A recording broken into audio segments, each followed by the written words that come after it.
It's worth it when we slide into bed at night and there's a person next to me that in the summer I don't want to be too close to because it's too hot.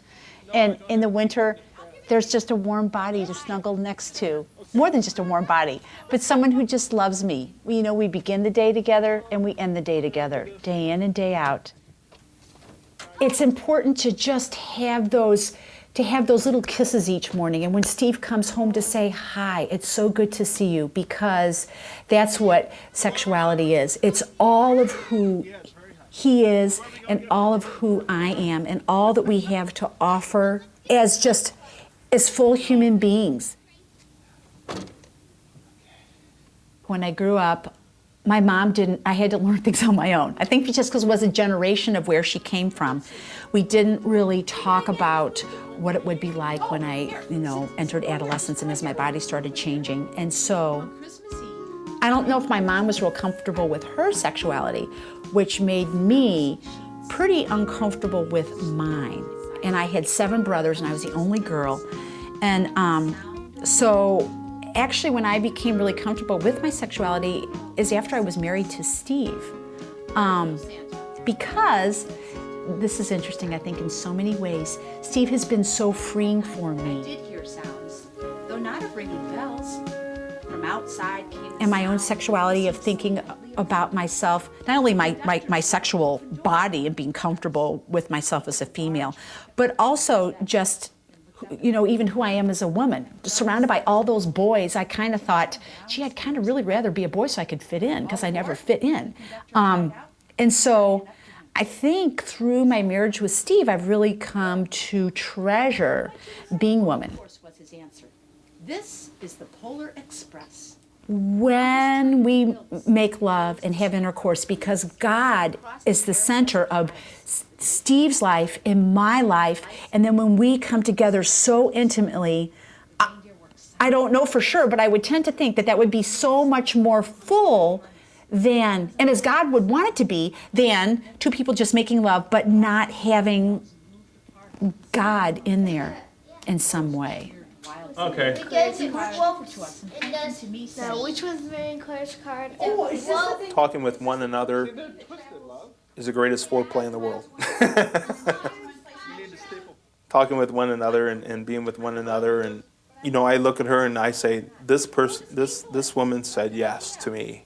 She says yes to me all the time.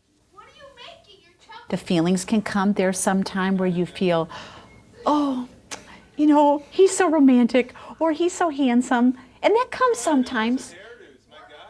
A lot of times it's a choice. Love is a choice, love isn't a feeling. You choose to love when maybe the feeling isn't there. Through the ups and downs, we're there for each other, and that we know that no matter what happens, we're not going to leave each other. And when you look at so many people where divorces, in half of marriages, that we're really, I'm sure there's days when both of us think, oh my, this is rather difficult. But when all is said and done, that we wouldn't leave. Ceecee and I were married in our 30s. I think the maturity that we had when we got married is important. I think people get married too early. You're constantly greeted with reality every day. I guess when I wake up in the morning, every day is a yes. Yes, I'm going to stay in this relationship. Yes, I'm going to stay in this covenant with this person.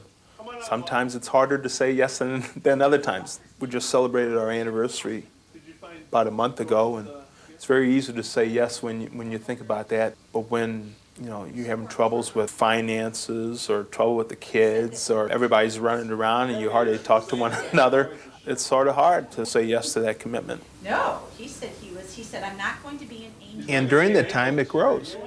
It's not the same love that it was last year. It's different. When I say yes, I say yes to Ceecee every morning, I say yes to a new person. She is saying yes to a new person too. I found a robe for you, for your shepherd costume. I can't imagine being with anyone but Steve. And in some ways you do kind of grow comfortable with one another, which has its pros and cons because you can tend to take one another for granted. But definitely when the times get tough, it's that God, I really think, has called us together. And God is the one who holds us together. And I just think this is where God has me, and to grow as an individual, and then as a family. Yeah. I guess in the grand scheme of things, you can't change your mate. I've tried. I continue to try. You can't, and you're not supposed to. And the more you can love that other person for who they are, the richer that it'll be. And yet we're all wanting, gosh, you kind of have this picture of you'd like them to, not maybe the whole person, but if they just did this, this, and this. And it doesn't work. And it usually tends to, in some ways, put up some type of walls, whether they be big or whether they be little. If you both accept one another, then it works both ways, and it works really beautifully. I don't want us to be one of those couples that rediscover one another, after the kids are gone. I think that's why it's important to get together and have a date night or a date afternoon or something. Just rediscover one another.